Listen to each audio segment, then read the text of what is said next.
we have huge needs at birth to belong and to matter and to be accepted and to be loved and to be held and to be warmly accepted. Mm.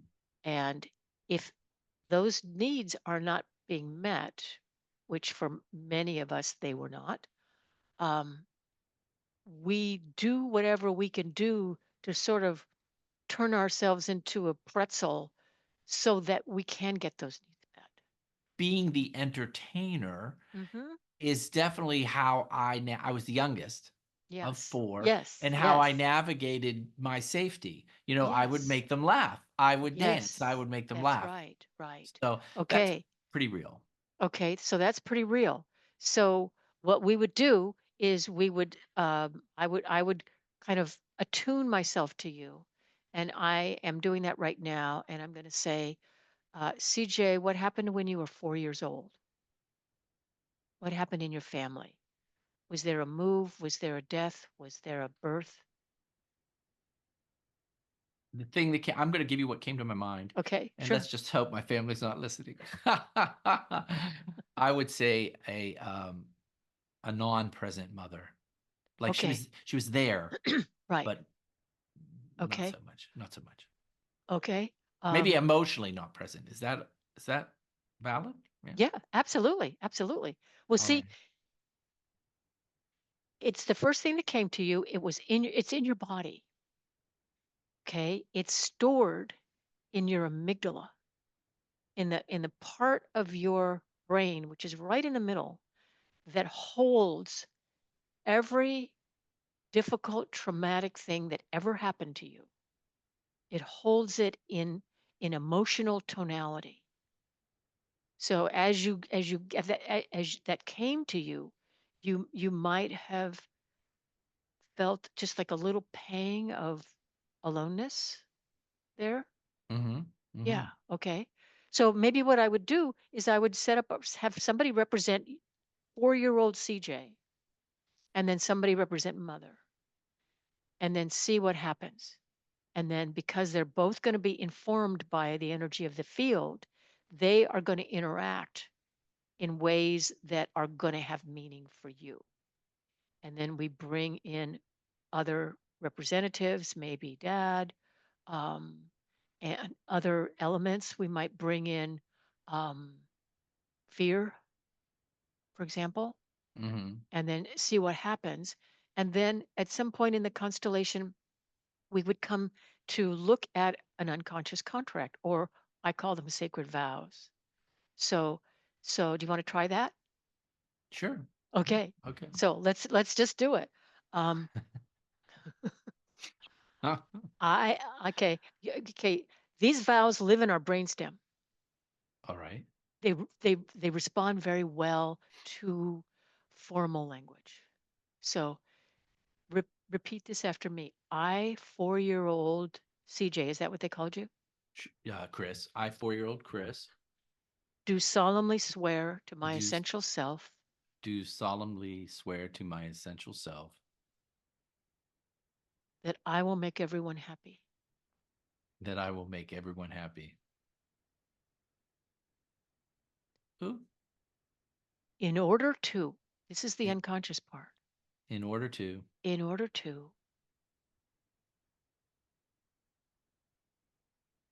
in order to, do you have a sense of what it may be? Why a 4-year-old would want to make it his job to make everybody happy and be the entertainer. well, survive. Survive. Okay. Came to my head. Yes. In order Survive. to survive in this family Mm-hmm. and Keep the peace. keep the peace, how about to not have to feel the excruciating pain of abandonment? Yeah. Aloneness. Say that and To, see if it okay. lands. To not have So, to feel mhm, the excruciating pain of abandonment. mhm, All right. mhm. And then the last part is no matter the cost to me. No matter the cost to me. Mhm. Yeah. So how's that landing in your body? Well, it feels real. I mean, it feels Uh-huh. true. Uh-huh. It's so funny. People say this is funny. So people will come up to me and say, "Oh, you're so likable," and Yes. Yes. that's a compliment, yeah. Yeah. But then you're like, but is it? I mean, do I have to be likable? Right? Apparently you do, I guess I right? do. It's Apparently you do everything. in order to survive. Yeah. Yeah. So then we would have you step into the role of your highest self, your essential self, who you made this vow to, unless you Mm-hmm. made it to somebody else. Okay. All right. So step into the role of your highest self. Mm-hmm. Okay. Highest self, essential self, a 4-year-old Chris. Did you hear the vow that he made to you to make everyone happy, to be the entertainer, to, uh, yeah, make everything good? Yes, I did. Yes. Mm-hmm. Yeah. Um, that was a survival vow for him, wasn't it? Oh, of course. That's what it said. Yeah. Do you want him to keep it now? Does it at all interfere with his authenticity? Said yes, it does. It does. Okay. Yeah, yeah. All right. So, do you want to revoke the vow? Yes. Yeah. Yeah. Okay. Yeah.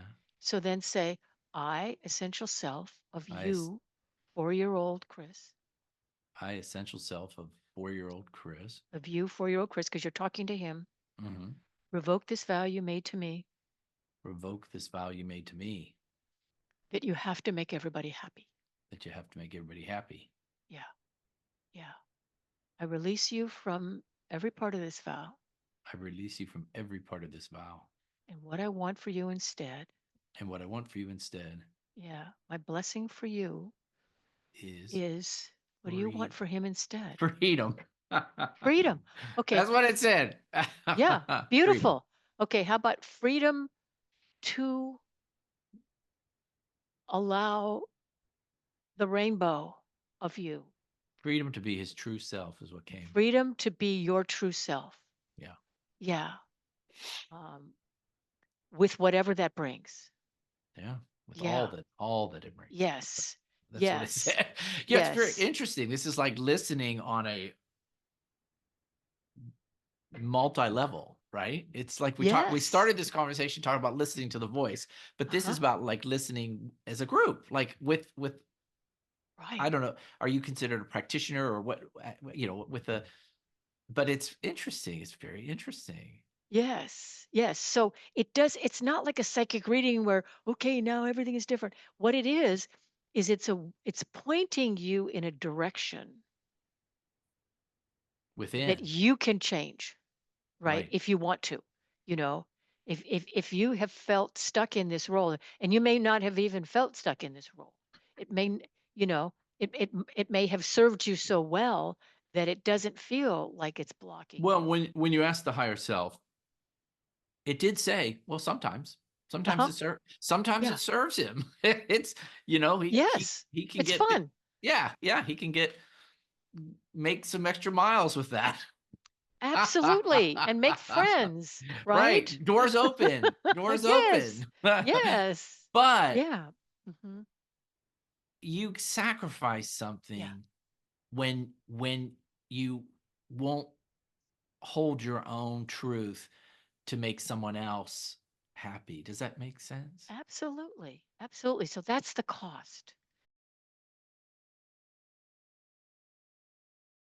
Thanks again for listening to the Spiritual Artist Podcast. Whether you're watching this show on Apple Podcasts, Spotify, Google Play, or iHeartRadio, make sure you choose the subscribe button so that you will receive updates when new segments are released. Most importantly, be still, listen, and know that you are a spiritual artist.